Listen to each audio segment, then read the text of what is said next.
And hello, everybody. Welcome to the Faceoff with Graham Jenkins. Later on in the show, we're going to be discussing the first week of the NHL season. But first, let's start with arguably the most dynamic team in the NHL right now, the San Jose Sharks.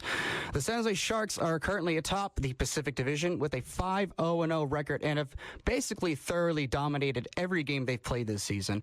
In large part, this is because the top line for the Sharks is performing at unbelievable levels right now. Whether or not that is sustainable remains to be seen, but for Sharks fans, it's been a lot of fun to watch, especially Patrick Marleau. Patrick Marleau has 13 points already in the season, in a season that's only seen 5 games. 9 of those are goals, and he began the season with 4 straight games, with scoring 2 goals, which is something rather historic. And unfortunately for him, he did not get the 5th consecutive game with 2 goals.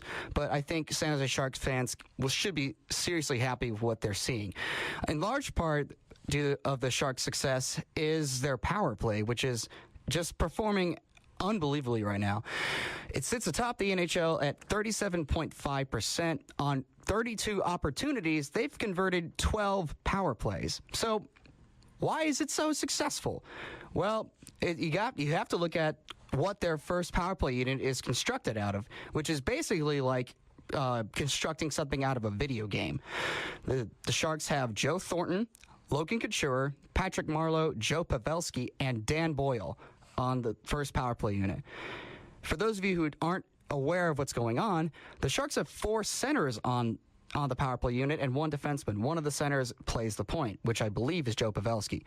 4 centers basically means anybody can take a face-off in case somebody gets kicked out, meaning that they can start right away getting the puck and getting chances to shoot at the net on the power play.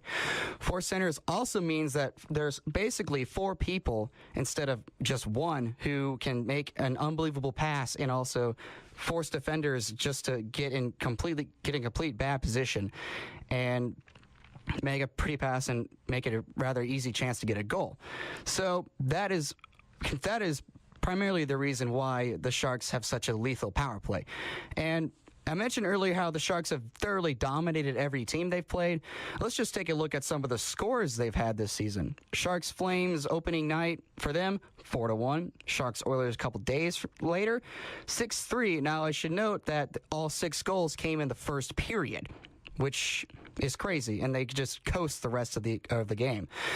And then they've had 3 straight games at home, which is good. It's always been HP Pavilion has always been a very troublesome place for road opponents, and it's certainly evident already this year. They've beaten the Coyotes 5-3, shut out the Avalanche 4-0 with their backup goaltender, and then the very next day defeated the Canucks 4-1.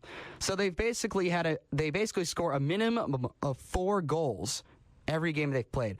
They have another game tonight against the Anaheim Ducks, who have so far this season shown that they cannot not only stay out of the box, but they cannot kill penalties. And if that trend continues today, the Sharks could have another blowout on their season.